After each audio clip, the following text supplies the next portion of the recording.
Welcome to this episode of Minnesota Drummer. I'm your host, Paul the Rod Rogney. And on this episode, I have none other than Billy Thömmes on the show. How's it going, Billy? Hey, nice to see you. Nice to be here. It's great to see you, man. Yeah.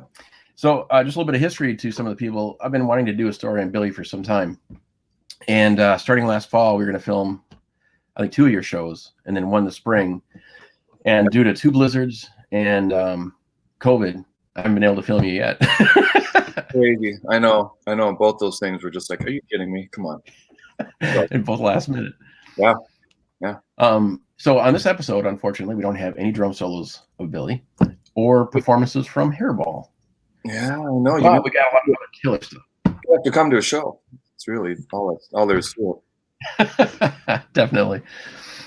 So, Billy, I got to ask you, just to jump off. So, you 2 of the gigs you're kind of known for is Johnny Lang and then Hairball, and you're also a prominent studio player, multiple bands. During this time period that you haven't been able to perform, how has COVID impacted your year for you? Unemployment has helped the panic level. Mm-hmm. And it started off with everyone. Hi, Kitty. I don't know. I mean, I started doing a lot of recording. Everyone just stayed inside for a bit, and everyone was kind of like, oh, I'm going to buy a camera and I'm going to get all this stuff. I had recording gear set up, so I've been able to record. And so there was a bit of an uptick in that because that's all anyone started doing was recording. And so been doing a bunch of that. Okay. There's no gigs, Hairball, we had about 4 months off, and then we ended up doing some gigs in August and in this month too. October, there's nothing, and November we got a few things that might happen or might not. Okay. And December. So for the rest of the year too, it's going to be really light as far as Hairball stuff goes. We've been able to fit in a little bit, and it's been a mixed bag of stuff, but the shows have been fun. I mean, it's been super great to just go back and just feel like, oh, do what you normally do. It's been great. Mm-hmm. But to be honest, things have kind of leveled off and summer set in, and I've been bicycling more and golfing, just other activities. Mm-hmm. And I like how after doing more of that kind of stuff, when I get back into drumming, it just feels fresher, or I feel like my mindset is clearer going into things. But that said, I mean, I'm at a point where I feel like when winter comes, I'll be digging in a little bit more to playing at home and recording, but there's not going to be really any gigs. So I just, wrapping your head around that, it's just weird. But just rolling with it and just trying to stay happy, because these times are just so crazy and so turbulent, and lots of just sad things happening this year. And I'm just trying to stay happy as possible. And so the drumming thing, I've just been drumming where the work is and when it happens. I feel like, I don't know, I want to do more, and I'm just like, send your stuff.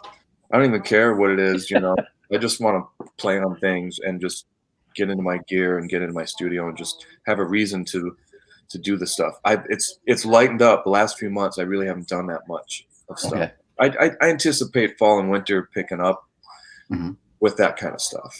Okay. Home recording and that's the only way people can kind of interact musically nowadays, is doing that. So, well, from a teacher's point of view, with this time off, with people that are working a lot, me, right. What do you recommend for independent rehearsal? Like, what are you doing to keep your chops going? And then what do you recommend for other people that are just kind of like the people who love playing but just don't want to lose that? I know you have all the opportunity now. There's no excuse to just dig down, and people have more time for that now. Everyone does. Doesn't necessarily mean I've kind of dug into that. It's just up and down with me, and it's lightened up. The last few months. I haven't really done. I've been playing less, but it's kind of conscious. I kind of want to pull back a little, but it's not dropping up by any means. It's just Hmm. airing it out a little bit, and not even like the constant search for stuff, looking for work or any of that kind of stuff. I'm just kind of letting things happen, and I think Okay. just things have just kind of lightened up. And as far as me and my regimen, that's what I actually am talking about with this fall and winter, digging more into that and Okay. more time indoors. I want to do outside things while we can be outside, and I just know with winter coming, I'm planning on more studying, and getting Hmm. the books that I have, hitting the pages that haven't been hit yet, and all that kind of stuff. Okay, well, let's go way back. Let's go back to when you started drumming. Yeah. Who were some of your initial inspirations to want to pick up the sticks, and then what kept you going at least early on? What were some of your influences? Yeah, well, I grew up, with my older sisters had a great classic rock collection of albums that was just always around, cassettes and albums of just lots of classic rock stuff. And so, however old I was when I first heard Van Halen Eruption, Yeah. I kind of then really was like, this music thing is really exciting. I grew up with music. My dad has always sang and played guitar and stuff like that. And music was always around our family, and all my two older sisters and my younger brother. We just always had music around, piano lessons and all that stuff. So drums didn't really come in until band. I was in orchestra in 5th grade and played the violin. And Oh, then, really? yep, drums came along. And it just kind of hooked me right away. And I don't know, it just ever since. I didn't get a drum set for another couple of years after just playing the snare and band and stuff. So I was like around 8th grade, Okay. around 14 or so, and I got a kit. And yeah, and I think you heard a little of my story about my first drum set, my $10 drum set. Oh yeah, but I gotta hear it again. I gotta hear, let's talk Yeah, about it. yeah. Well, this buddy, my neighbor buddy, that we used to bike around with, our little bike group. Our neighborhood church had a bazaar, and my buddy, his name was Potsy, is his nickname. Okay. He bought a kit. He bought this drum set. It was like basically a garage sale for all the churchgoers. They just lay all their stuff out and sell stuff. He bought it for $5. I bought it from him for $10. So I made $5 on the deal. Yeah. And I had it for a while. I played it for, I don't know, few years. I tore it apart, took the wrap off. It was a pearl fiberglass, and then like a 13, 16, 22 pearl fiberglass, no bottom heads, and then a 12 made in Japan mahogany tom mismatch. So I couldn't handle the mismatch after a while, and took all the wraps off, painted it black, tore it all apart, painted it black. That was my first time kind of really getting the inner workings of a drum, taking it apart and putting it together. Mm-hmm. And putting the t-shirts on the toms and all that. My dad had double stick tape at home. He had all kinds of just stuff, implements and whatnot. He had double stick tape, and I would find strips of foam and put double stick tape on the foam and put that underside the heads, put it underneath, like kind of like an early like muffles. Yeah. I did my own homemade version. I mean, no one showed me this stuff. I just had this stuff around, did it, and came up with sounds that way. And sold that kit for $200. And then, and got a Pearl export kit. That was my first like real kit. Well, first of all, I want to go back quickly.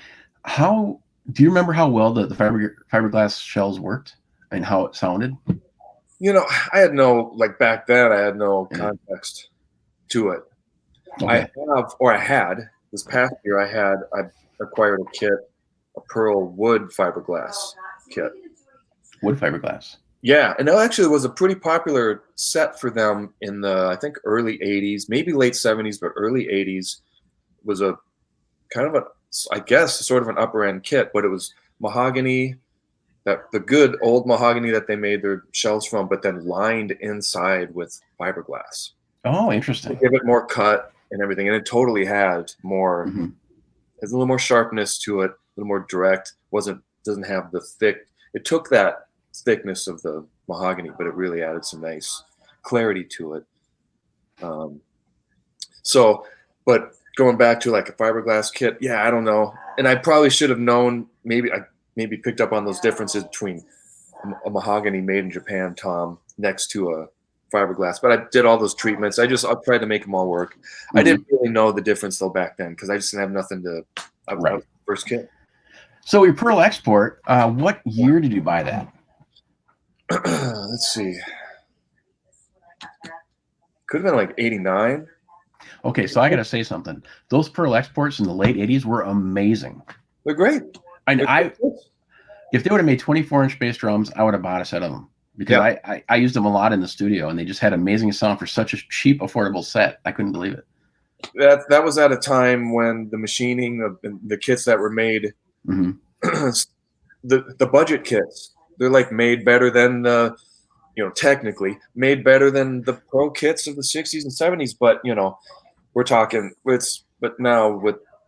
we're talking vibe. The old kits have a thing, and you have to massage that, and you get a sound out of those. You just can't get out of new kits. So as far as that goes, yeah, Pearl Exports were, man, I think that kit has launched many drummers. Well, yeah. Well, see, my first affordable kit were the Ludwig Rocker 2s, and those were absolute garbage. Yeah. I mean, you couldn't get the big toms, the like square size tom ones. Oh, yeah. Yeah. So like I showed you earlier today, the picture of the Blaster kit. Yeah. What I had was I ordered the same size toms, but I had a 14 and 15 right. for my modded toms. Oh, and I could only get 22-inch bass drums. It sounded killer, right? Yeah. But they were really hard to work. You couldn't get good tones with rebound. It was a very weird. It's like you hit the drum and it would like absorb. Kind of a spongy, or like it would soak up your energy a little bit. Yeah. It's not coming back the way you would want it to, right? Right. So when I used the Pearl Exports in the studio, I couldn't believe it. I thought it was going to be a horrible drum set because I used the Pearl Maxwin for a couple times. Right. They were garbage. Yeah. And but the Pearl Export of the late 80s, early 90s, I couldn't believe it. Anyways, Eric Singer was promoting them, and I was shocked he was dead on that they were a great sounding drum set. So after your Pearl Export, what was your next drum set? I worked at a music store in St. Cloud, and I had access to gear, or I was able to get gear at a decent price. So I took out a loan and bought a Ludwig Super Classic. And okay. Blue, I think it was called Blue Shadow finish. It was the translucent, kind of a turquoise blue. You can see the wood grain through it. Yep. I forgot the name, what they call the long lugs. Mm-hmm. So I had that on all the toms. I did a custom 8. So I did 8, 10, 12, 14, 16. Okay. Even sizes, 22 kick. Mm-hmm. The 8 I had custom because I think they were doing even like a 9 depth or something. Or no, what was it? No, I cut the 12. They didn't do a 9 by 12. They did 10 and 8. So I had a custom. So the 8, 10, and 12 all had a 9 depth, which was what I was going for that. Oh, wow. Okay. Yeah. And I played that kit for, quite a while. I don't know how many years. I love that kit, and I wish I still had it. What was interesting about that series of drum, too, is that outer veneer you're talking about, they would actually soak that whole veneer. So if there was a scratch in it, it would keep it transparent for much longer. Yep. Yep, totally. And you could see it like on the edge, sometimes on the bearing edge, a little bit of bleed on some of those kits. But it was a great kit. You know what got me on it though, and I kind of back then it was all about 100% maple shells. Mm-hmm. Especially, if you're talking DW or any of the other companies, 100% maple, that's what you want. But these were maple shells, but it's got poplar. What's this this kind of filler wood? And I didn't like that at the time. I was kind of bumming on that. In hindsight, that's why I still wish I had the kit. On hindsight, I mean, I just know actually that helps. That can actually really help the sound, or just it helps the vibe of the kit. It really softens and warms up a kit really well. So back then, that's why I sold the kit. I wanted to, once I got my Slingerland deal and I had 100% maple shells on those kits, I was like, well, I don't need the Ludwig anymore. So I sold it. So let's back up. Let's talk about your first couple of bands before your big band. Yeah. So what was your starting? What did you start out at with some of your bands? Well, growing up I'll back up to St. Cloud, and right when I was leaving St. Cloud, I got to a point where I was working at a music store and I was in a house band at the Red Carpet there. Oh, really? And yeah, I was playing every Monday. Back when music 7 nights a week, remember those days? Fantastic. Yeah. Oh, that was the good old days. And so I was in a band called Mona's Gravy, and we played Pink Floyd and Little Feet and all kinds of stuff that I had not played before. So that was fun for me at the time. Mm-hmm. Then I got an offer to join a band that I kind of grew up watching called Riff Raff. You were in Riff Raff? You didn't know that? Yeah. No, dude, like I told you, I hate to admit there's a lot about your earlier days I don't know. So Riff Raff, was that with Randy? Yeah, with Randy. Wow, because I knew Randy during that era, but I didn't know you were in the band at the time. Okay, yeah, and this was 93, January of 93. That whole year till January 1st of 94. I swear it was like January 1st to January 1st. I moved to St. Louis and I joined that band. Put all my stuff in their rider truck where the PA and all that stuff was. We just took all my stuff and just laid it on the top and went to St. Louis, January 1st. And I lived there for a year. And that was my first kind of like semi-touring group. Regional touring. We went from Colorado to Ohio to Oklahoma. So just kind of central. Mm-hmm. And we had a station wagon and a rider truck with all the gear. And so I did that for a year. Okay. We moved back home in 94. I kind of dropped out of that group. I got a job at Guitar Center. And I moved to St. Paul, so I'd moved to the cities. Okay. And then from 94 to 96, those 2 years, those were kind of moved to the cities with the goal of just getting established in town. Mm-hmm. Kind of my big goal at that time. So just started meeting people, working at Guitar Center. I met people, and I went out all the time to see bands and meet people. And a Greasy Meal gig.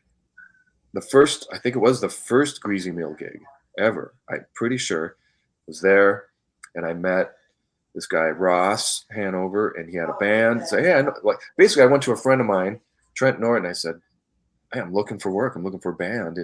I know a guy over here. Walked over to him, talked to him, and made the connection. Started playing in this band called Nun's Honey. Pretty unique group, alternative, kind of 90s alternative thing. And Nirvana meets Beatles type of vibe. Really cool stuff. I mean, really cool band. I love their music to this day. I think it's something that could have done something. Mm-hmm. And I was in another band, Barb Cohen and Little Lizard, which was like a folk rock band. And I replaced Mark Anderson. I don't know if you know Mark Anderson. Mm-hmm. Masterful drummer, percussionist. Can play many styles. He's just a brilliant musician. So I got to fill his shoes. Michael Bland was doing Nun's Honey, but didn't have the time for it. And so I got in on that.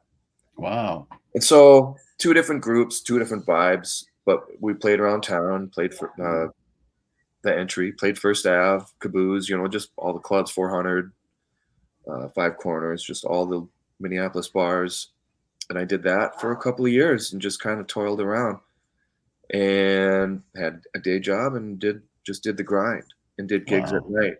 Sometimes fill in work of just, jobbing bands, cover bands and stuff to make a buck. And then the Jonny gig came around at the end of 96. Well, prior to the Jonny gig, what were you doing to position yourself to make a name for yourself and get some session work? I mean, you didn't, like you've told me, you haven't had a lot of formal training. Right. And I ended up doing some session work when I was with Nuns Honey, that the John Fields, local producer phenom, he's such an awesome dude. I did some sessions for him. He recorded the band Nuns Honey. He did some sessions for them prior to me joining the band with Michael in the band. Okay. And then we ended up doing some sessions with him at Pachyderm. And that was like my first kind of like real recording session, like in a real studio, was Pachyderm. Mm-hmm. Well, that'd be a great experience. It was just killer. It was just so awesome. I was like on the session playing, like, I brought my drums, and they all worked out great, but there were some drums sitting around at the studio. Oh, these are Grant Hart's drums. And I played, really? on one song, I played this 8-inch leady snare drum. This big, it just was the fattest sounding snare I've ever heard in my life at the time. Mm-hmm. It was just cool. And like, I got this fat leady snare playing this killer kit, playing through this mixing board that Back in Black was recorded on, and like, I'm just loving it. So through John Fields, I got to do some sessions, and I learned a lot. I learned a lot in a short amount of time. In those 2 years, when I moved to Minneapolis, meeting people and meeting new people and different types of music, doing original music and all that. I don't know. I just went with it, and you just show up with what you got, and you learn on the spot. Hopefully. Wow. That's not easy though. That's not an easy thing to do. And it's very commendable, because there's a lot of people competing for that spot. Mm-hmm. And you either have it or you don't. So I mean, it's phenomenal. I'm the first to get replaced all the time. So I mean, and I've been on both ends of it. I've been replaced, and I've been the replacer. I know how it goes. Mm-hmm. It's not easy, but it's just. But that's part of the lesson. This is how the biz works. This is how it works. Right. And it's the producer's call, and all. It's not the band. It's all that stuff. And so I learned a lot those years. Well, that's fantastic. Well, like I said before, I want to play. We got 4 of your videos. I want to play your videos. Okay. I'm excited about this because we can all have an opportunity to see you play in something other than just Hairball, and some of the other gigs you've had. Can you set up the gig for Tapped in YT? I think this is so exciting. Can you tell me about this project you got going on? Oh, well, this was just a one-off. I have a couple other videos that were just posted on Facebook. That's COVID stuff. That's people getting together like, hey, I got this thing I cut, and they send it to you, and then you cut your thing on it, and then you send it off to another guy, and then they put their thing on it, and there you go. Well, talk to me nowadays. Do you know these guys? I know one of them. Okay. Craig Soderbergh on guitar I've known for years, and he was in a band called Itis. Okay. From Colorado. It was a cover band, and that played a lot of the same places that I played, and got to know all those guys pretty well. So I've known Craig for a long time, but Craig's lived in Hawaii for many years now. I haven't seen him in a million years. Just know and keep track through Facebook. So what happened was, I did a track of my own. I was just making my own music. When I got my recording gear, I just started digging in and just messing around, and I made some little videos and little clips. And I made one, and he just took it right off of Facebook, took the video and the audio, and just put guitar on top of it. Killer guitar on it. And it just transformed it, made it so much cooler than it was. Mm-hmm. And posted it. I'm just like, God, that is awesome, man. Thank you. That was really cool. And he had fun doing it and whatever. So, and then but it was a couple years later until this thing happened, at least a couple years or something. But he just came out, hey, would you want to do some more recording? Of course, I'll record with anyone. But he just had this thing. And I know this bass player. And the bass player, I think he used to play in Taiketo, or he still does. Really? I think. And he lived in Texas. His name is Jamie Scott. And he's killer. Like, he's like, well, yeah, you saw him doing this tapping and all that hammer, stuff. Yeah. No, he's great. So both really great players, and that's I think the third video. Okay. We have 3 that we've made, and it just started with the bass player has this thing, and then he sent it to Craig and put some guitar on it, and then I just finished it off, and they're very fun thing. All 3 of things were a little different, and fun project. This is a fantastic song. Yeah. So When we come back, I want to ask you again about your early influences. We got one influence, but we didn't get any more. So think about some of your top 5 to 10 drummers, and then we'll go from there and talk about your Jonny gig. All right, sounds good. All right, here we go.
One of our fellow Minnesota drummers needs our help.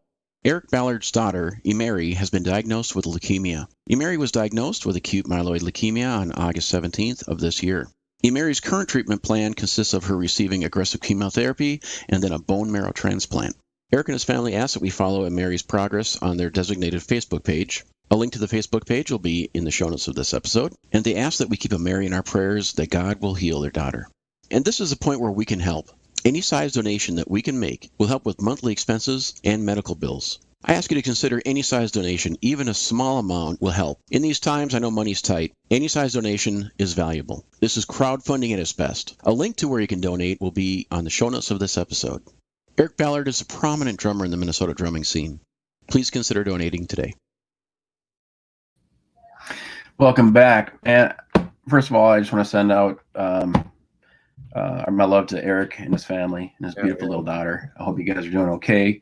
You're always on my mind, so many of our minds. So prayers are with you and all of you. I'm doing that. Again, all of you, just not to keep on asking for money, but please consider any amount, literally any amount will help this family. And he's a local drummer. We got to stick together. We're family. So that's what's great about this town. Anyways, so I just want to say that is such a killer video. And what stood out to me is that you actually detuned your drums quite a bit. You kind of kept them like dead and not a lot of tone. I haven't heard you play with a set tune like that before, I don't think. Yeah, that's just studio stuff. I mean, when it comes to studio, I mean, anything goes. Okay. Rounds, you know, I just went that direction because it just seemed to fit the music. If I went to something more resonant or whatever, it just changes the vibe. And I just wanted something, it just is warm, fat and warm, and it matched the tones of the guitar and bass. So that's why I went that direction. But phenomenal. It really showed your chops, man. You're a phenomenal drummer. So killer. Okay. All right. So you have time to think about some of your earlier influences. Yeah, I don't know. I have a tough time talking about influences. I love so many drummers. Right. It's hard for me to stop with something. But I mean, if we could talk early, Early. Yeah. I mean, obviously John Bonham is just kind of a core influence for me. Just based on stuff I learned a lot of drumming from just playing to cassettes and playing along with music. Really how I learned a lot in the early days. I did learn how to read and do all this stuff in school. So I can read, write music and all that. Mostly like drum notation, not, the melodic stuff. But the stuff I used to play to. I mean, so I used to play to all the Zepp records. That really was like the launching point to a lot of different stuff. When I first got my first kit, Motley Crue, Rat, and and that type of music and that genre was what I was into at that time, and listening to Iron Maiden, just all the metal from the '80s, and so that would be my influence then. It's just the drummers of that era at that time. But I mean, Zeppelin would it just branched off into all kinds of different stuff. And I started getting to prog rock, kind of like end of high school, get into college. Yes, Bill Bruford was huge. I mean, I don't know, I don't know why do you just get into a sound of a snare drum so much, or something that can just hook you so hard and just, that is so cool sounding. Well, why? I don't know. It's just a snare sound, but it's an identity, and it's something that, I don't know, you can kind of somehow relate to it in some way. I don't know why. And so I got into Bill Bruford's drumming, which led me into Crimson and that kind of music. I got introduced to jazz in high school. I'm not a great jazz drummer by any means, just because I just didn't grow up with it. I've always been a drummer, like I'll kind of replicate what I hear, or I can kind of pick up on maybe what they're vibing on, but the depth of it, there's so much more to it, and than just the sound of things and how you play a song and stuff. It really comes down to how you play a song, really. But so I've always been into jazz drummers and fascinated with them. In high school, I was introduced to more like the kind of Maynard Ferguson and Stan Kenton type stuff, because that's sort of what our high school bands were playing, college bands and stuff. And so I got into those. I love those drummers, from Peter Erskine, and is it John Van Olen? Is that his name? But those jazz drummers from back then, again, these are early influences from just stuff I was listening to and just picking up stuff. Greg Bissonette, he used to play with Maynard. Now he's playing with David Lee Roth, who I love, and what a phenomenal drummer. I'm naming off guys that I don't even normally talk about, but these are just along my path. There's so many drummers. That's why it's hard for me to will it down. There's just moments and times where I'm into totally different kinds of music for extended periods of time. It's like, what's that? And I get into a certain thing. Like I listen to just Art Blakey for months and months and just love it. Or Tony Williams, just totally get into it. It's like I'm just trying to gain understanding of it, because I'm a rocker. I just love rock stuff. So. Well, that's what I was going to say is that you are, you're kind of a rocker, but at the same time, you're so versatile in your playing, and you've picked up so many phenomenal techniques from multiple players. Yeah. I was wondering specifically when you got into jazz and fusion, because, that's very prominent in a lot of your work. Yeah. Well, and that was high school and getting into college and stuff, but that continued, and I would probably say I'm probably as good of a jazz drummer as I've ever been, due to understanding. I even did a big band session a couple years ago, 2-3 years ago. Did a big band session at Terrarium, and I was a bit intimidated by it. Gordy Johnson on bass, the Hornheads were on it, stuff. It was just like, wow, I feel out of place. But I was hired because the guy wanted like a session drummer, not a jazz drummer. And I was still pretty intimidated by the whole thing, but it all turned out great, and it was fun, and it was really cool. And I like being able to do that. And if I can get calls for that, if I can pull it off, great. Because I told them, like when they were calling me, I'm like, look, I got a list of 10 drummers here that would just be way better than me on this, and that you should just do that. No, we want to go. Have someone who's not really the jazzer, but can just, we don't want total jazz guy. It's like, okay, cool, I can do that.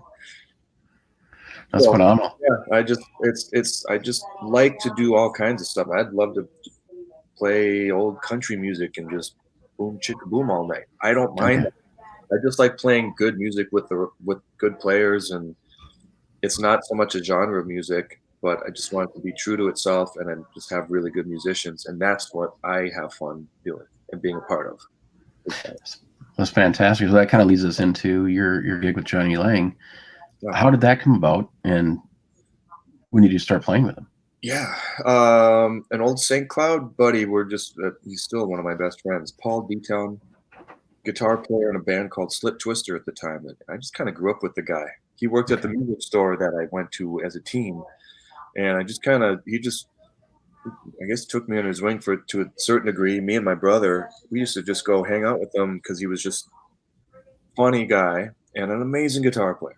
And so fast forward to 96, and I was in these other bands, and I had a day job, and my friend Paul got hired to play in Johnny's band. Johnny's first band, the Big Bang, left him abruptly, and kind of left him, and we needed to hire some people real quick to do a 2-week tour. And so my buddy Paul got hired, and Doug Nelson got hired from that, and Bruce McCabe stayed. He was just always in it from the Big Bang through that period. Okay. And then Paul got hired full time. He asked me to give part. I'm talking to him on the phone. He's giving me updates on stuff. Yeah, I'm in Louisville, and we're opening for Buddy Guy, and it's all this. We're in New Orleans. We're doing. It's like, wow, man, this is great. Good for you. This is killer. And I was pretty aware of Jonny at the time, just because he was blowing up locally. Right. And you're playing things like Cedar Fest and like just tons of people. So he was blowing up. But then the drummer that they had wasn't working out for whatever reason. And Paul's like, should I give him your number? You want me to give him your number? And I'm just like, sure, I guess. You guys are, sounds like you guys are having fun. So why not? And so he gave me his number, and yeah, let's do it. They were coming back to town. They had, like, after this 2-week tour, yeah, we got a few dates at home. Why don't you do those? That was sort of my audition, was these 3 shows. Okay. And what we did, one show, I think it was Homecoming, U of M Homecoming. Mm-hmm. A huge tent for, I don't know, a couple thousand people or something, huge. But we rehearsed in his basement a few times. It was great. We did the show, and it went really well. Jonny really liked it. It's like, wow, that was whatever. He just really enjoyed it. And Paul just kind of did the little, oh, you liked him, so why don't you hire him? Just kind of like, yeah. I got hired that night. Wow. Fantastic. Off of one show, and then so I could leave my day job, and hop on the train. And yeah, I got in right when the rocket was taking off, really, because it was a few months later in January. So all this happened. This was a week before my 27th birthday, I think. 26th? Okay. Yeah, no, I was turning 26. So yeah, and then got hired, and then we did these other 2 shows, and then that was it. We just started playing locally, but then it was, all right, this record's coming out, and then I don't know. It was really amazing 8 years, and did just so many fun, amazing things. And it just kind of kept coming. Oh, Letterman now? Okay. And then, but it was one of those things when I first got in too. I mean, I even thought, like, this is something that might play the Tonight Show or those type of things. Like, wow, that was first kind of even hit me. And then it was months later when we actually were doing that. That's just crazy. So can you talk to me about the recording sessions? What was that like? Oh, for Jonny? Well, I was mostly his live drummer. Didn't really yeah, okay. No. So Lie to Me was already in the can. It was already done by the time I was hired. Okay. So it was already done. David Z did it, and David Z, he always has his guys. And so my previous years, I always learned. So I already learned that lesson prior to even getting into Johnny's thing. But like, so the record was already done. Okay. And then when it came time to do Johnny's next one too, and we just figured, well, we might be in line for this. But David Z did the second record, but he brings in his ringers because that's what producers do. You want to it's got to be done right. You don't want to mess around with stuff. So, and it was Richie Hayward. Oh, really? Yeah. Oh, yeah. Wow. Okay. Richie freaking Hayward. So I was okay. Mm-hmm. Awesome, man. But so it was it's a little humbling though when that kind of stuff happens. Right. And so can you talk about that? Talk about how, like, emotionally, what do you go through when you're the guy live and you're also, you're not being allowed to record? I'm not good enough to record. I'm not good enough. I'm not that good. That type of stuff can enter your head pretty easily. I kind of took from the Kenny Aronoff page. I got inspired by his story because I don't know if you hear about him in Mellencamp. No, not in depth. In the early days of Mellencamp, I mean, they brought him in to record. He was hired to be in the band, but then when it came time to record, he apparently wasn't cutting it at the time, and they just kind of like they're bringing someone else in.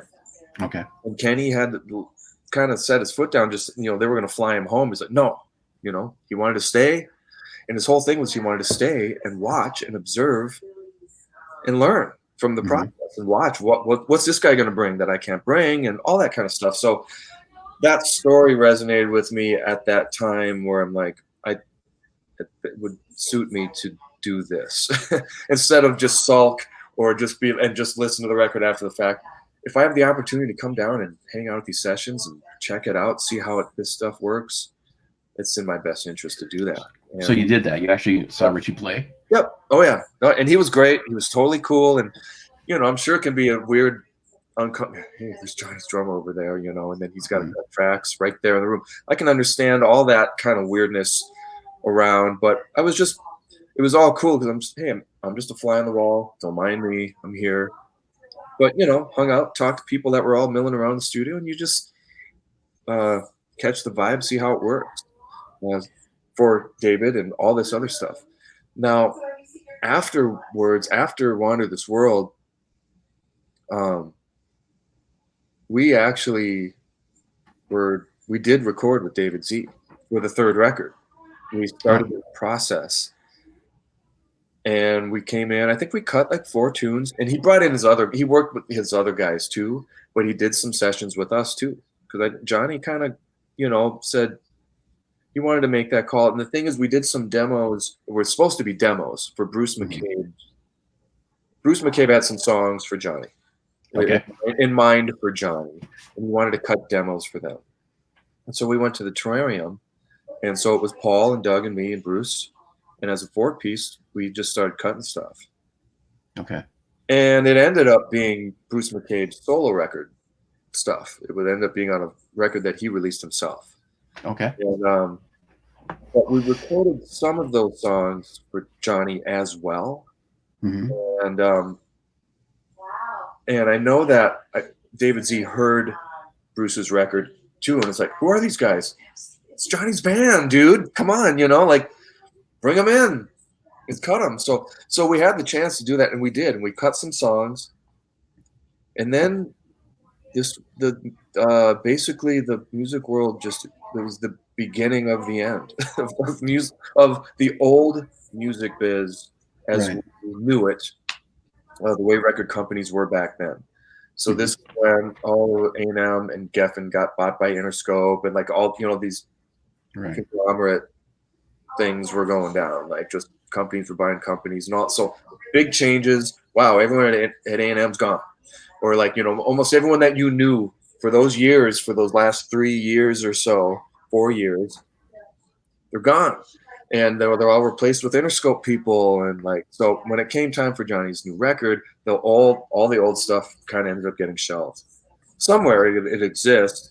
All these sessions, old David Z sessions. There's a missing Johnny record somewhere, probably in there. It's maybe someday he could possibly see light of day. Who knows? but it was fun to be a part of that process and to work with David and see how David works. And it was just a unique thing. It was definitely, being on the hot seat at that time and trying to deliver for the moment. So what was your biggest takeaway from watching Richard Hayward play? Well, he was already just one of my favorite drummers at that time. So I was just in awe. It's the same as what I feel about him now. And whenever I hear him or see him, no one played like him. Okay. He had an approach and a feel and something that no one else has to this day that I can't really put my finger on.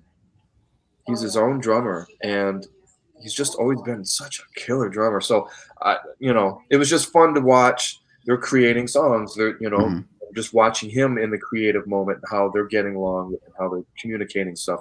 I'm just watching. Well, your professionalism and personality in that situation obviously is what helped to further your career.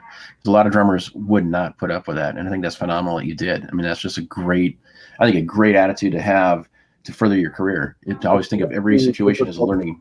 Yeah, I'm a pretty humble guy for the most part, and I feel fortunate and lucky for all the breaks and all the things I've been able to do. So I've always tried to keep that that through that moment. I've been on the other side of that too.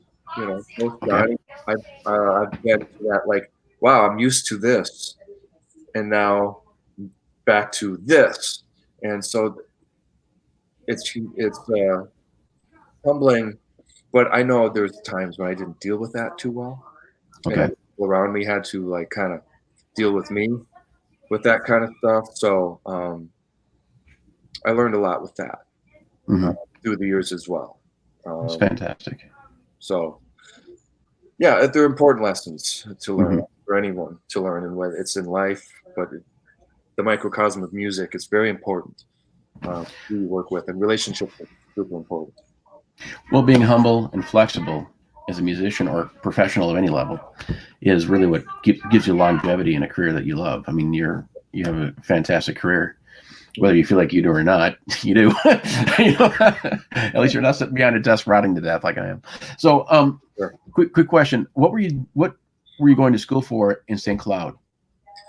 Well, I got a scholarship to go to St. Cloud State, and so it's weird. So my senior year of high school, the jazz director heard me play the drums. I wasn't in jazz at the time, but I was just playing the drum set at the school, and the jazz director heard me and wanted me to come in and play. They already had a drummer. I said, "You already have a drummer? No, you should come in. Come on and play." So we did a split chair thing, and I was only in jazz band my senior year, and that's my first time reading charts, drum set charts and stuff, and just taking all that in. But again, I think it was my ears that really got me going in that. And from that, Kim Gass at St. Cloud State, he was looking for a drummer for his following year, and I guess I got on his radar somehow. I think probably from my jazz director at the time at high school. So I got a scholarship, and that's how I got my ACTs that got me into college. And I did that for almost 2 years. I almost completed 2 years. I didn't quite finish 2 years worth of that. There was a point I wasn't into school at the time. I wasn't too disciplined. I was going through personal stuff. My mother passed away right out of high school. So it kind of changed the course for me for a bit. And I was a kind of a party animal when I was younger too, and that too. So a lot going on. It was a turbulent time, but it was still a time where I was having fun playing drums and doing whatever. And I did the school thing, but the school thing I couldn't. At the time, I just couldn't get on. I knew I was wasting my time, not fully investing myself in that process. The music stuff I was. But all the other stuff, all the other classes, I just wasn't having the best time with that. So I just decided I don't need a degree to go play the things I want to go play. Let's just give it a shot and see how it goes. I can always go back to school. Let's just see how it goes. that's I kept going that path, and that's it. And I wish I could have done more with that. I wouldn't mind having a degree to be What able would to your degree have been in? I'm not sure. It would have been something music related. Okay. And that's what I was aiming for at the time, too, degree wise. Okay. I'm sure I was going that direction with it. But Okay. Well, I want to take a break here. I want to play a couple more videos. I'm going to play 2 back to back. Okay. First, I'd like to do the TV spots of you and Jonny, or I should say Jonny with you, because you're the drummer, backbone of his. And then on top of that, would you like to play North Country next? Okay. Cool. So could you give us a little bit of background on the TV spots, and then tell us about North Country? Yeah. I don't know which ones we got, but if it's if there's a Leno one, if there's Conan, I think the Conan one. Conan and Leno. That's our Conan. Lie to me. That's our first American national appearance, and that really? That was a crazy time. That was our first American TV. We did a nationwide Canadian TV show prior to that, but then this is our first American show, and we were touring out west, and we played in Vegas, and when these calls come in, sometimes these appearances, they can be kind of last minute oftentimes. Oh, okay. So this one was somewhat, even though Johnny's star was rising, and all right, we got a hit, so he's all right, we're gonna play a show now. And so we were in Vegas, and we did a show, flew red eye to New York, flew overnight, and did the show. We did the show on just 2-3 hours of sleep. Just really tired, but it was such a amazing experience. Obviously, first time doing the show, New York City, doing the whole thing. It was huge, and so I thought it turned out really well. The singer on that is Lisa Fisher, who was Rolling Stones backup. Well, she sang with a lot of people. She's one of the top. She's in the movie. Is it 20 feet, 30 feet to stardom or something? It's about backup singers.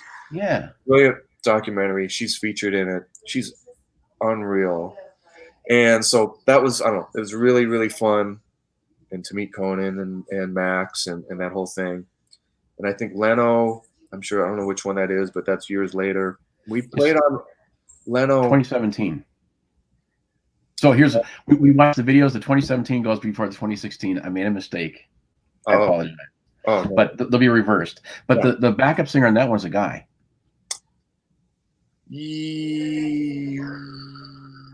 I don't think so. Is it still raining? You know if the song's still raining? I can't remember. I don't know. I'm sorry, man. No, it is. If it's second guessing, then yes. Then it's Paul Detelm, our guitar player, doing backups. So if it's that one, yes, that's what that one is. Okay. We played on Leno kind of a lot through the years, or I don't know, 5-6 times, I think. That's fantastic. Something like that. I think at least 5 times. Leno a couple of times, Letterman 2-3 times. So, we did all those. We did all the morning ones too. So when we come back, I want to talk about what that experience was like. Then we'll also talk about gear. But then also, could you also introduce North Country? Yeah, absolutely. Right now. Right now. Is that what I'm gonna do them back to back. Okay, and then this is North Country, a song by a band I was in called Rocket Club, which was a band that ended up that's what we labeled our brand of music too. It's not country music, it's North Country music. So and we the guys in the band made an anthem about it, and that was a fun thing to be a part of too. So we can talk a little bit more about Rocket Club as well. Yeah, I like the Rocket Club. I love that video. So here we go. Cool. Dig it. First of all, I'll kick off with the Jonny Lang stuff, and then we'll go into the Rocket Club. 17-year-old blues sensation whose CD Wander This World has already sold over 1 million copies. Please welcome Jonny Lang.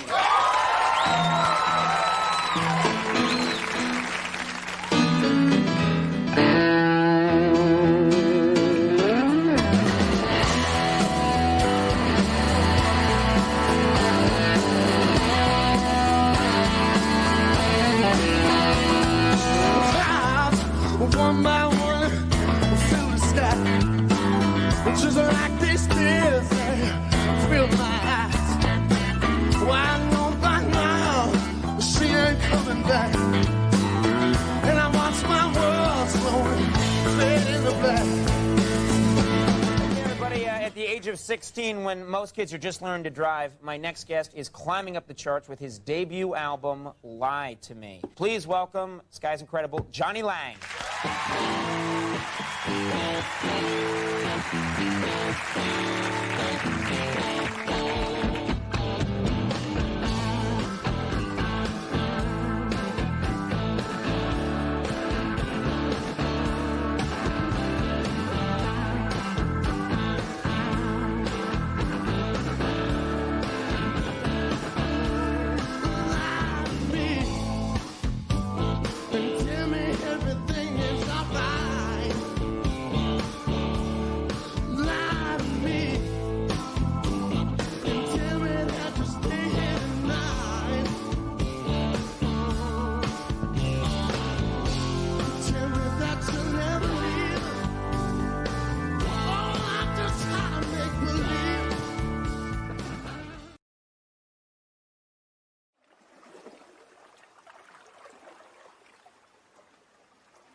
Winter has a reason, otherwise it'd be no spring.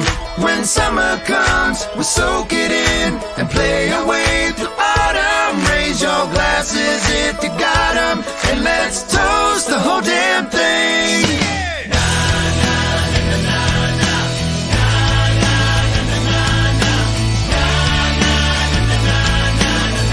Redneck from the great white north country.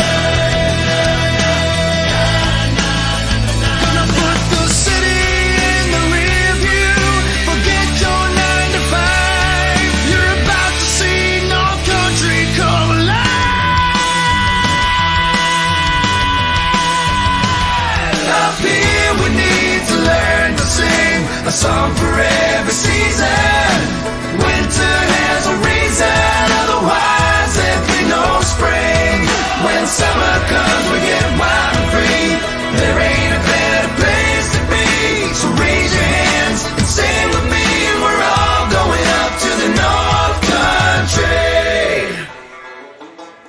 Yeah, baby. That's awesome. In the 1980s, Eccentric Systems developed a cam for bass drum pedals, becoming the standard design for many of today's pedals, including the popular GW9000 series of pedals. The Quick Torque Cam is an aftermarket add-on that can be installed on just about any pedal without any permanent modification. Its unique adjustable design maximizes the efficiency of any force you apply to the pedal, returning the beater 30% faster while providing more impact. This is a cost-effective way to breathe new life into your existing pedals. Be eccentric. Visit eccentricsystems.com to get yours today. Something you have to add to that commercial is that Quick Torque is actually a Minnesota company. Oh, yeah. That's Lucas. He's not too far from my house, I don't think. Oh, yeah? Yeah, you're right. Yeah, I don't know, I think it's just a few miles from me.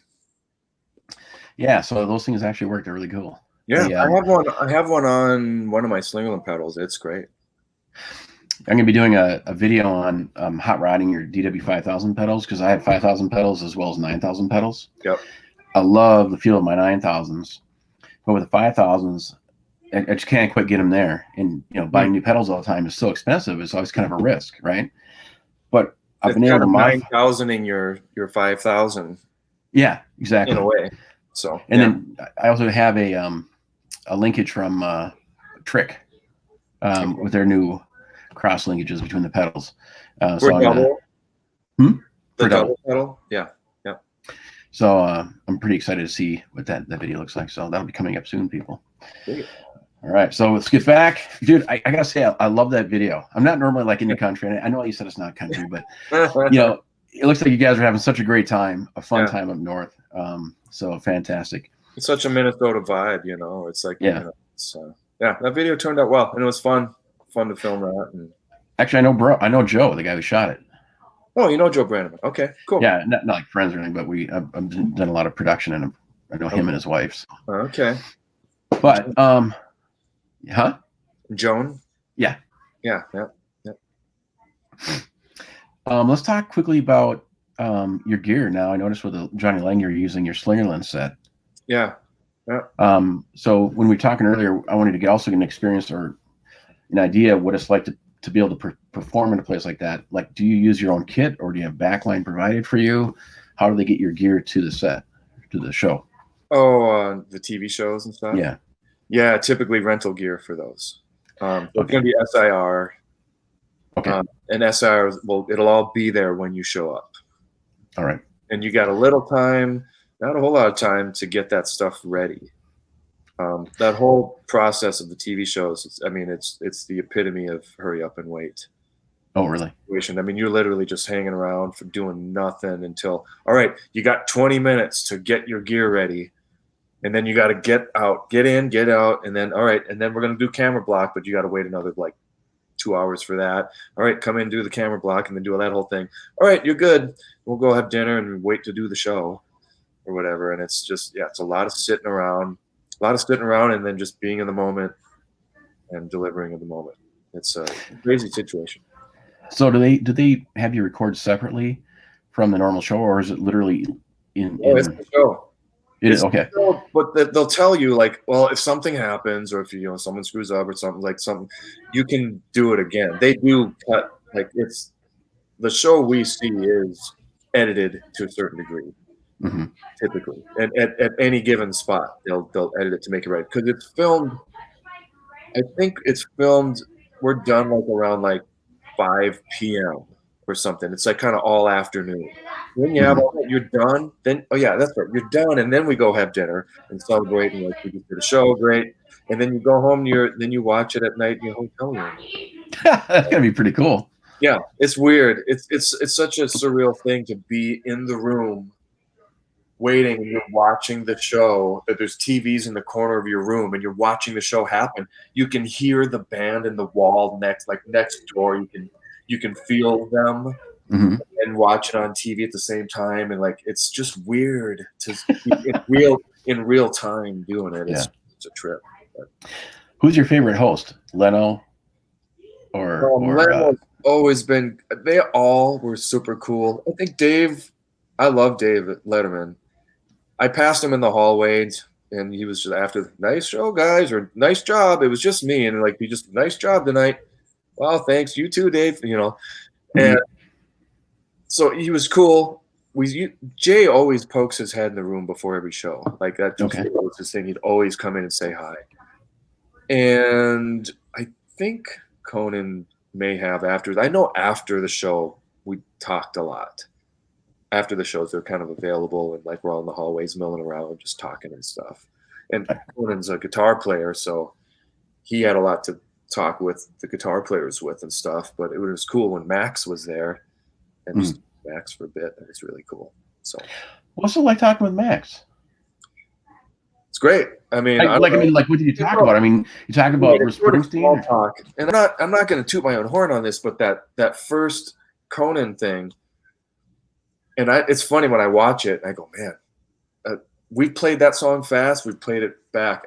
That is probably, I really yanked it back on that performance. No click on that song, but I really swamped that version. And I know Max said afterwards, like, man, that is the fattest groove we've had on this whole series, like all year, man. That groove was so. He told me that, and I was just like, yeah, really, like, oh, thanks. It was really cool. It was nice for him to say that, and so it's oftentimes it's just small talk. What do you say? You're like, you're so cool. What do you say to these people that you see on TV all the time? It's just. You just let them kind of lead the conversation usually. Yeah. Well, people were talking. Yeah, we're talking about Max Weinberg of Conan. My Max Weinberg's 7, right? Isn't it? Okay. Yep. And drummer Bruce Springsteen, legendary player. Yeah, his son is an unreal drummer. Drums for Slipknot. Yeah. He just got married, didn't he, or get engaged or something like that? I'm not sure. You're supposed to know these things, dude. No. Sorry, I've been golfing. Yeah, more important things. Okay, talk about your Slingerland endorsement. What was that endorsement like? What did you get? What was your first kit from? That was neat. I mean, at that point, I had a Sabian deal in place. I think all these things kind of happened around the same time, but we had a guy at A&M Records that was sort of part of his job was to link players up with brands of stuff. Okay. And he's like, his name was Al Marks. He's still around. Awesome dude. And I can hook you up with Tama, Pearl, but what are you interested? What do you want? And I never really thought about it much. What I do know is I played a Slingerland Studio King kit at some music store. I just there was one there, and I hit it, and it was like, these things sound incredible. Wow, I was just blown away. And so it just instantly was like, that's cool. And then so when he said, I can hook you up with Slingerland too, and that was on the list, and they were bought by Gibson, so they're already a part of Gibson. Okay. But yeah, Al Marks hooked me up, linked me up with Pat Foley. Okay. And do you know Pat Foley, or have you heard of him? I know the name, but that's it. He was sort of known for painting guitars for Gibson for a long time. So Les Pauls and all that, and all the fades, and all those Cherry Sunbirds. He painted a lot of those, I guess, back in the day. But he got into drum making, custom drum stuff, and he did Myron Grombacher's. Huh? I'm sorry, I didn't mean to cut you off. Did he do Myron Grombacher's kit? I don't know. He might have. I'm not aware of Myron's kit, but he could have. He could have. I just know his kit at that time. How I knew of him through a Modern Drummer article on Greg Bissonette was the Eat 'em and Smile tour kit, his Yamaha kit, that Armageddon kit it was called. Yeah. That gray one with all that stuff blown out. That's a Pat Foley kit. Wow. And so that's how I knew about him and heard Pat Foley's at Slingerland. So, and he was painting he did all the lacquer finishes on the drums, which are incredible. Just furniture quality, just incredible quality of finish making on those kits. So got to meet him, and that was just, I got a loaner kit. They gave me, you kind of start out with a loaner kit. They're just going to give you one. And this was back when they were giving kits away. Mm-hmm. When brands were giving stuff away. It's pretty rare nowadays. You definitely got to be an A-list player for that. But back then it was a little more liberal. But it was like, I think me and Trey from Green Day and Matt Apps from Government Mule, we were the ones that they gave us kits. That's so cool. So fortunate for that. And Pat was just the coolest dude with me. I'm just so lucky to met him and got to work with him. So I got a cherry mahogany kit with them that I used for a while, and that was my loaner kit. I still have it. I still have all my Sunderland kits because they're just they sound great. And then a year later, or a couple years later, for the next record, Wander This World, the idea of, let's get you your kit, let's make your kit. So I got to go there and pick out the shelves. What kind of finish do you want?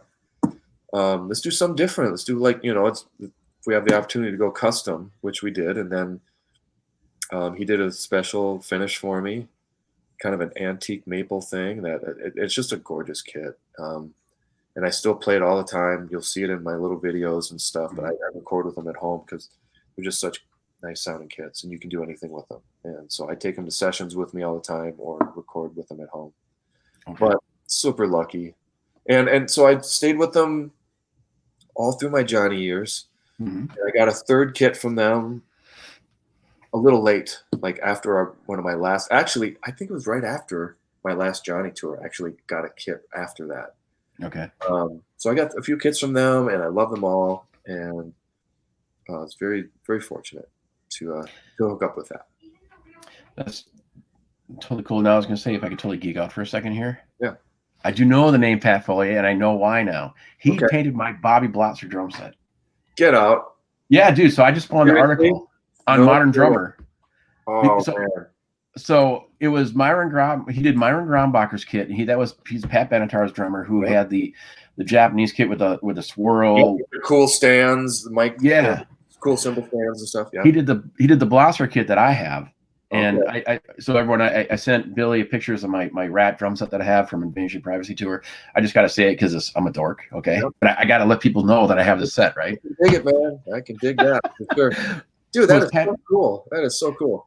Yeah, because the first paint job he had on it were silhouettes of girls, and he didn't like it. Yeah. And so so his drum tech, what was his name? Forgot the the drum tech's name. He suggested to Bobby to put geometric shapes on it, on white. So they quickly stripped it down, sent it out to Pat. He painted it, and the first time Blosser saw it was when he walked on the set for Lay It Down video. Oh, for the video! Wow. Yeah. Wow, yeah, because I know Blotzer, and he's told me these stories about that kit, and that's how I know Pat Foley. I don't know him, but I know his name. So I have a piece of Pat Foley art. That's you got Pat Foley kits. How cool is that? Yeah. Wow. Sorry. That's amazing. No, that's so cool. I dig that. All right, let's talk about gear though. Going on now, I want to talk about this drum set. So, can you walk us through your Hairball drum set? My Hairball kit. Sure. Yeah, absolutely. This is amazing. Thanks. It was fun to put together. I got really lucky finding this kit. So it's a Tama Star Classic Babinga Elite.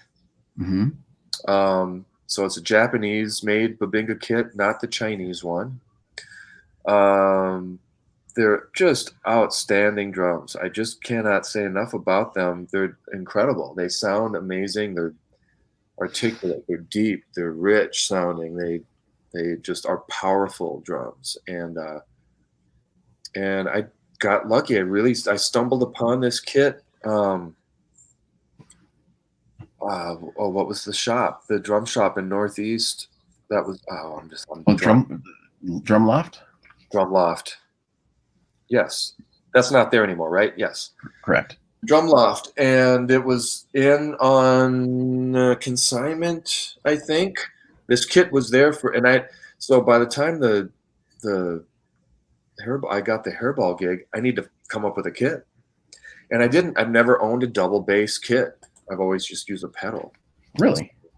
So it's my first double kick kit, but yeah, it was hard to where do you find a double kick kit pretty quick? And right. And I just got lucky with this kit was at the Drum Loft, and I threw some cash at them, and they took it, and I got it. And I'm so happy with it. it's 8, 10, 12, 13, 14, 16, 22 kicks. I think they're 18 deep. Okay. The depths are like 2 inches off the width, I think. Or no, so it's 7 by 8. Maybe it is an inch. I think no, it's an inch. So it's 11 by 12, 10 by 13. Or no, what am I saying? 9 by 12, 10 by 12, 11 by 13. Yeah, so like that. Octobans, gong drum. I mean, so it's just came with everything. The rack, the kit, it was all there. Are you serious? It was everything. Snare, octos, gong drum, and cases. with hard cases and the rack. I mean, it was just all the hardware. This a freak thing that it was there and available. It was just in hindsight, you just go, oh, this is the perfect kit. So I bought it not even knowing how I was going to set it up. Okay. You know, I just knew it was this big kit. I got options. I could figure this out. I can go 4 up top. I go 2. I can go 3 and 2. And I mean, I could go any configuration I wanted, but I went with a pretty, it's kind of like I don't know, a little Tommy Aldridge or a little Terry Bozzio, a little, I don't know, what some other influences in that kit. Simon Phillips. Little Alex Van Halen, you know, it's just, but it's that vibe, the symmetrical thing going on to a certain degree. And Evans heads. Wait, is that a tom off to your left? Floor tom? Is that a yes. Yes. And that left floor tom, it's an 18-inch stainless steel Ludwig. Oh, you're kidding me. Yeah. So it happens to match. I mean, I couldn't find a Star Classic Babinga like 18 floor, and I had an 18 floor already for my existing stainless steel kit at home. So I just added that in there, and actually I love that. It fits and it matches like sonically. Somehow it works. I don't know how, but it does. It's dented up a little bit. The little backstory on that floor tom, I got it in California. It was apparently owned by Trent Reznor, or it was in Trent Reznor's studio or something like that. Okay. I paid a little too much for it, I think, but it's because I needed to round out I have a stainless steel big beat, like 12, 13, 16, 22.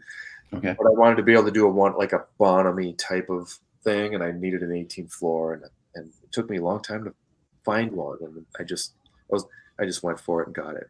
But so I ended up adding it to the kit because I knew I wanted an 18 there.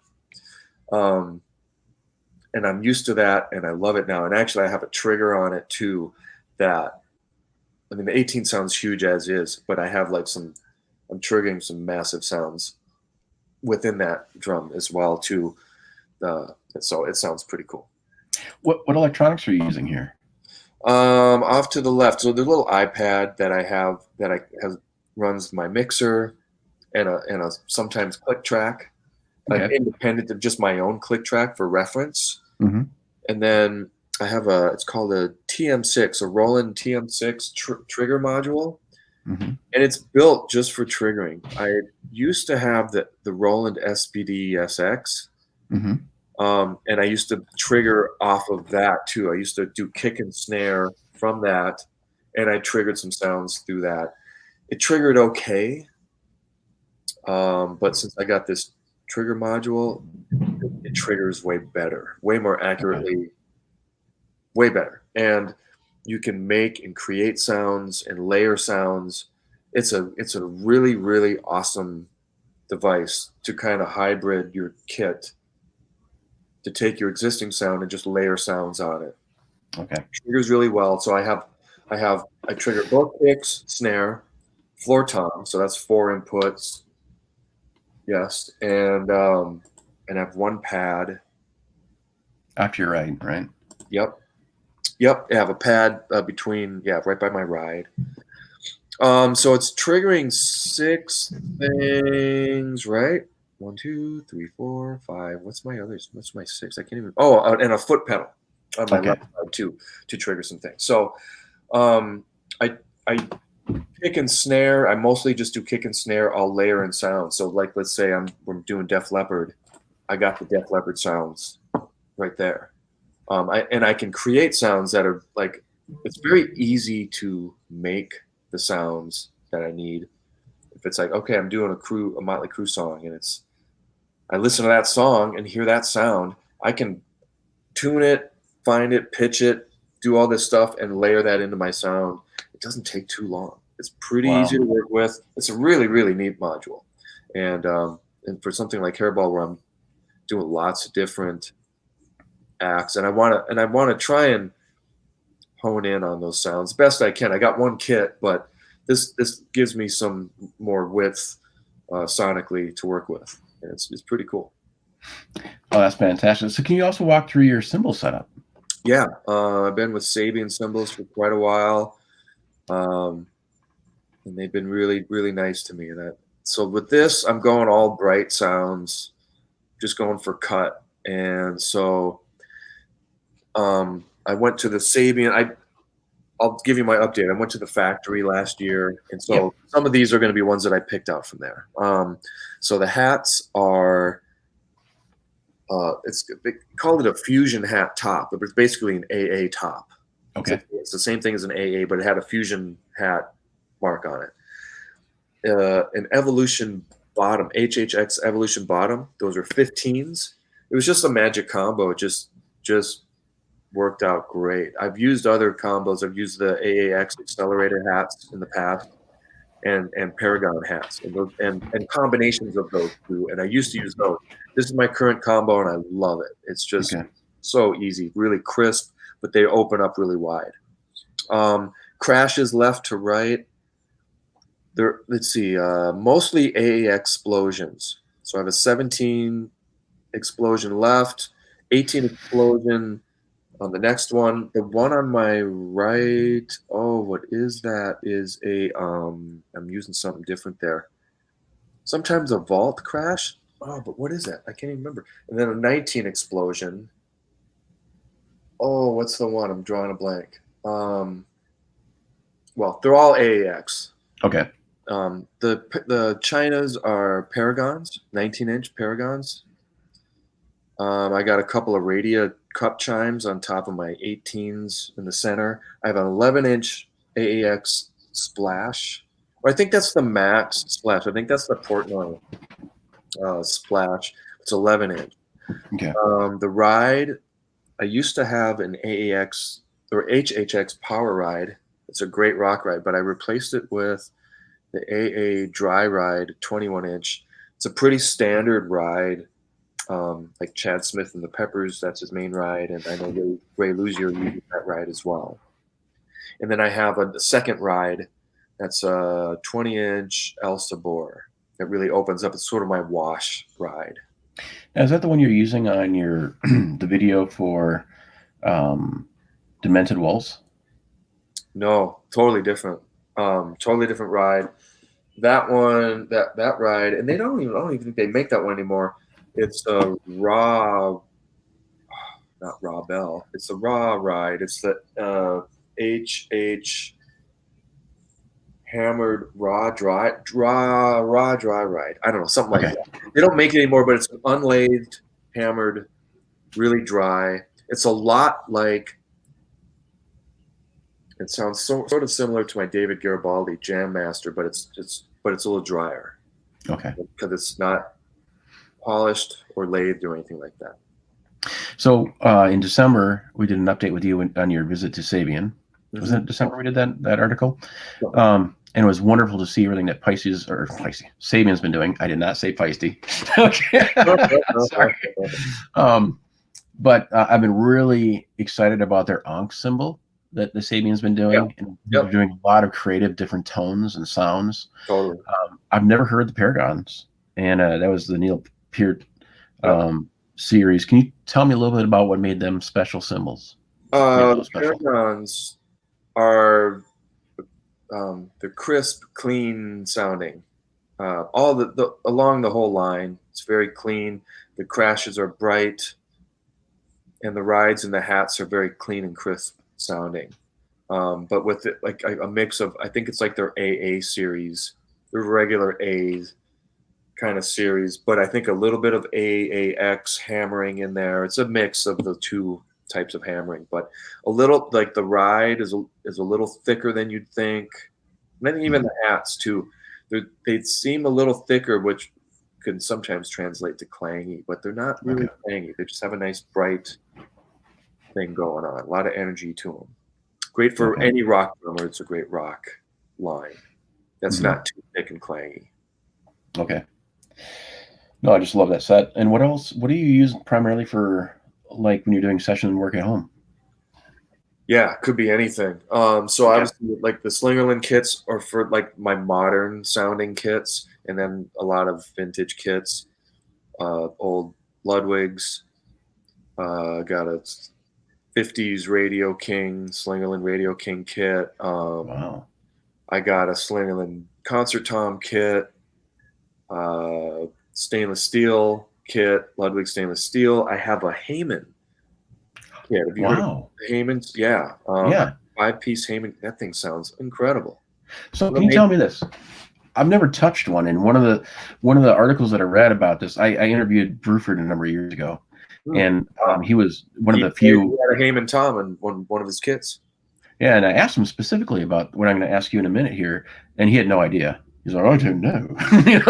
Yeah. But what was interesting about it is in the articles that I read, the guy who invented the Heyman drum set purposely put a lacquer metal interior finish in there to make him a louder drum, because during that time period they weren't loud. Is that true? Do they sound louder? It's true. I don't know about louder. I think it's all in relation to maybe what was built at the time.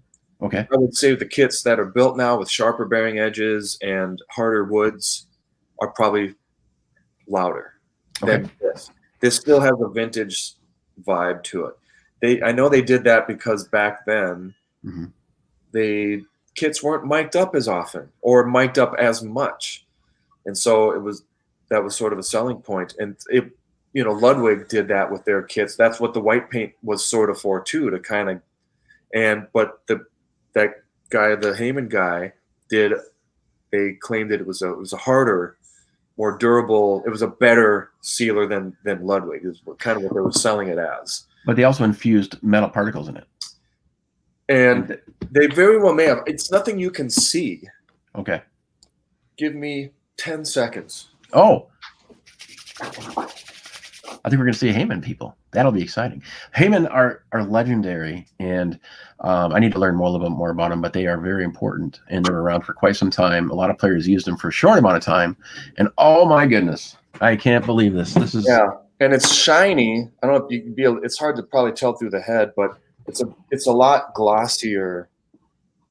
That interior is glossier. You might catch it on some of the edges of that inner ring. There's some mild cracks, but you can't see any metal or anything like that in it, but it's a glossier finish. And so you can tell it's a harder finish, but this was made in the pine finish. Killer drum. Wow. That is a beautiful drum. Yeah. And the chrome, everything on it was killer on it. So, where did you pick that up? Some guy in Maple Grove here in local. Really? I found it in an ad, and I didn't intend to buy it, but he had a pretty good price on it, and yeah, I think I'll always keep this one. You don't see Heymans too often. You normally see the metallic finishes. You don't. Apparently, this is a really rare finish. I think it was called a pine finish. Okay. And great sounding drum. Thank you so much. Like a Ludwig alternative. It's a lot like Ludwig. But yeah, great sounding drum. And what else? I don't know. I got a few other kits and all kinds of sizes and configurations. But the big wide open sounds, the super dry sounds, and I treat that with cymbals too. It's just I try to have any sound available, whether it's cymbals, bright and loud, to super dry, to weird sounds, and so that happens with kits. Kits you don't really change out too often. There's general things, but it's mostly snare and cymbals really get the most movement from song to song, tend to. So I have probably around 30 snares at home to Really? pick from. It's not like, I'm not like and I've used them. And, Right. I don't, a lot of collectors just collect just to have them and stuff, but I don't get something unless it fits a niche. If Out of your it's something collection, that no other drum does or whatever, I'm more apt to get it. out of your collection, what's your favorite wood and what's your favorite metal or go-to? I really like that Babinga kit. That's my first Babinga kit. Otherwise, Okay. most of my kits are all usually maple, and that's just, I don't even know if I have birch. Actually, I thought I heard that Heyman kits were birch. Okay. They might be. I don't know exactly. I've just read that. I think that it was birch. So I don't know. It might be. But otherwise, maple is just right down the middle. Babinga is pretty special though. It's a pretty it's some about it. It's super hardwood. You wouldn't think it does what it does, but you really can get a good low timbre out of it. But it's very articulate. It's not mushy when you get those kind of lower tones going on. It still has a lot of articulation, and it cuts a lot. It's very durable wood. It puts up with all the elements really well. That hairball that we play outside, inside, all this stuff, it really deals with the elements really well. Favorite metal, for snares, I'll probably go copper. I love brass though too. It's pretty close between brass and copper. But I think I'd lean copper, just a little darker. Okay. So with the Babinga in that Thömmes set, do you think it projects more than it resonates? You think that's a special part of it? Yeah. Okay. They're pretty loud. They cut pretty good. It's just with Babinga being such a dense wood. Yep, It I know. generally it projects versus resonates, and I just wanted to. Yes, exactly. And these shells are a little thicker than I'm used to too. I mean, usually when you go to a maple shell, people want the thin, or that's a popular thing. You get lower tones with a thinner shell. But I'm surprised how thick these shells are and how low they go. And but yeah, they cut really well. Well, we're coming up on over an hour and a half, so what we should do is probably wrap this up very shortly. Just have a couple more questions to ask quickly in regards to some of the work you've done. This will lead into the final video. You've worked with a number of artists, including Soul Asylum, Honeydogs, and Bobby V. What did you do with Soul Asylum? What did you do with them? I was with Jonny at the time, but Soul Asylum's manager at the time was managing Shannon Kerfman, and some other artists. But just Soul Asylum needed a drummer, and my name got called up somehow. I got on the radar, and I don't know if it was even the band that knew about me, but I think it was their management that did. How long did you work with them? So I just did a number of shows. I just played with them live for a period around 2000, I think. 2000, 2001. Okay. Around that time period. And I did some demoing with them, did some shows with them. Super fun. It was amazing. I think I was close to being a member because they kind of were offering that. But the whole time I was with them, I was just like, no, I'm with Jonny. I kind of kept it at that. And it was really super tempting to be part of a group as opposed to a side guy type of thing. But that was a choice I made where at the time it was like, I'm just sticking with Jonny. He's been loyal to me. I'm going to be loyal to him.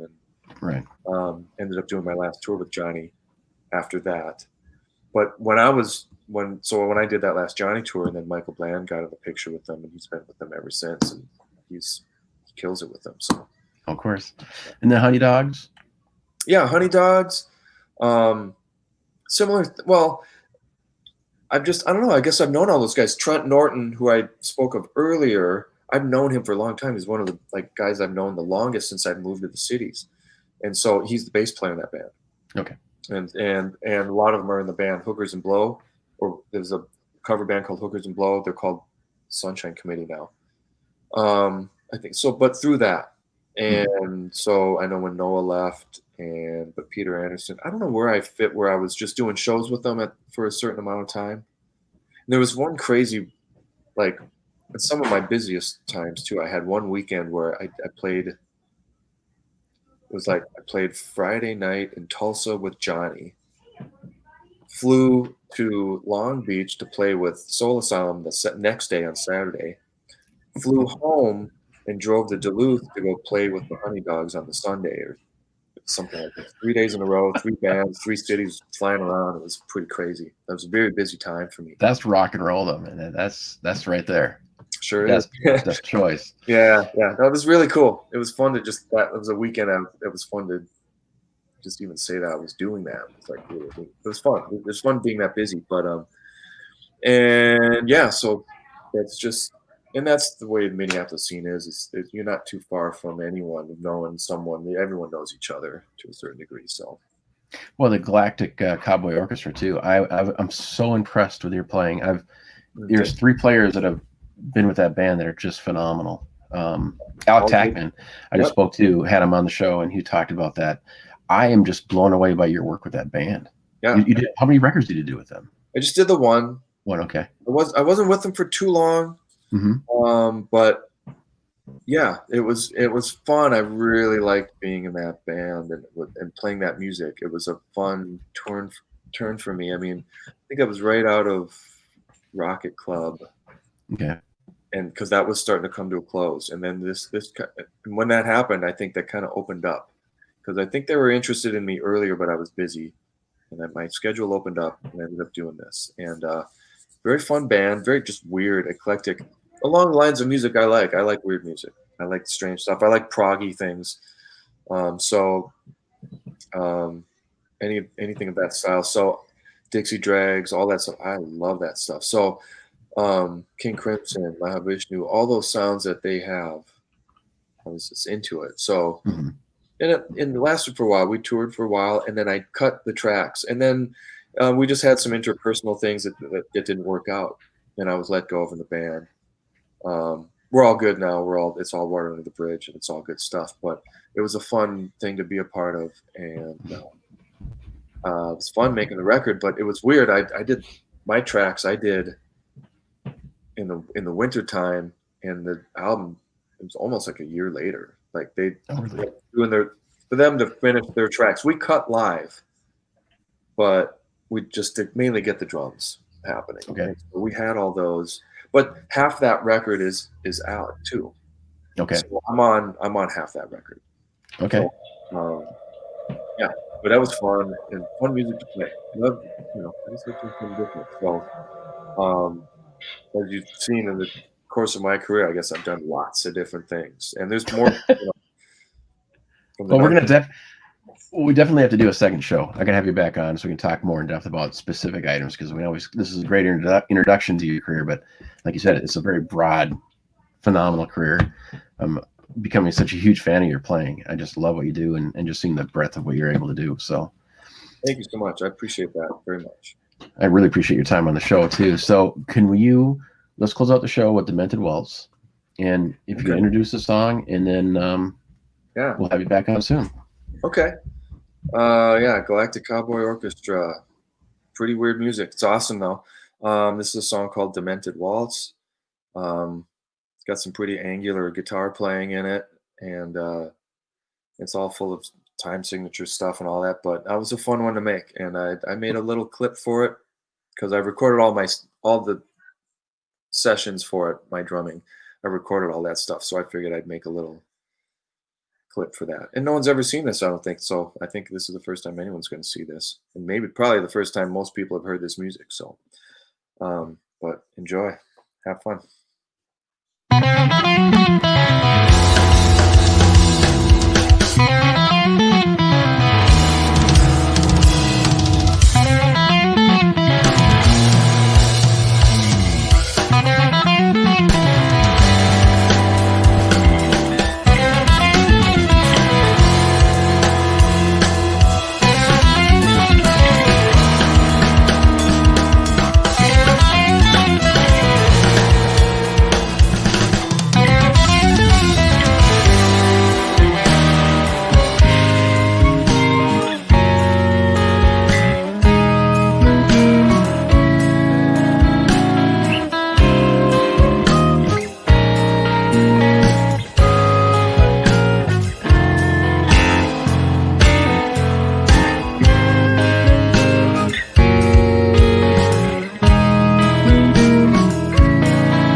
Opening beats provided by Alec Tackman. You too can own this fantastic multi-volume library of live drum loops and samples. Whether you're a drummer looking for new ideas, Opening beats provided by Alec Tackman. You too can own this fantastic multi-volume library of live drum loops and samples. Whether you're a drummer looking for new ideas or you know a songwriter looking for a drum loop library, this is the library you're looking for. Support a local musician and drummer. Go to Alec Tackman's website. That is www.alectackman.com. Spelled ALECTACKMANN. Are you looking for a drum instructor that will help you find your own musical voice? Whether you're a beginner, advanced, or in between, the David Stanek School of Drumming offers an experienced and professional approach to help you take control of your drumming. David served on the faculty of McNally Smith College of Music for 27 years. Currently, he serves on the Percussive Art Society Drum Set Committee and is a member of the Modern Drummer, Remo, and Vic Firth education teams. David has authored multiple books including Mastering the Tables of Time. It was voted the #1 education book in the Modern Drummer 2009 Readers Poll. Let David help you find your beat. Please visit www.davidstanekschoolofdrumming.com. David Stanek is spelled DAVIDSTANOCH, schoolofdrumming.com. Again, the David Stanek School of Drumming. You've been listening to Minnesota Drummer. Minnesota Drummer is copyright 2020, all rights reserved. Any content played or viewed during this broadcast is used with permission, is copyright of the respective owners, and is used for promotional purposes only. No part of this broadcast can be edited, reproduced, and cannot be sold. Please look us up and follow us on our various social media sites. You can follow us at minnesotadrummer.com. There you'll find our contact forum where you can give us feedback and recommend a drummer. Thank you for listening.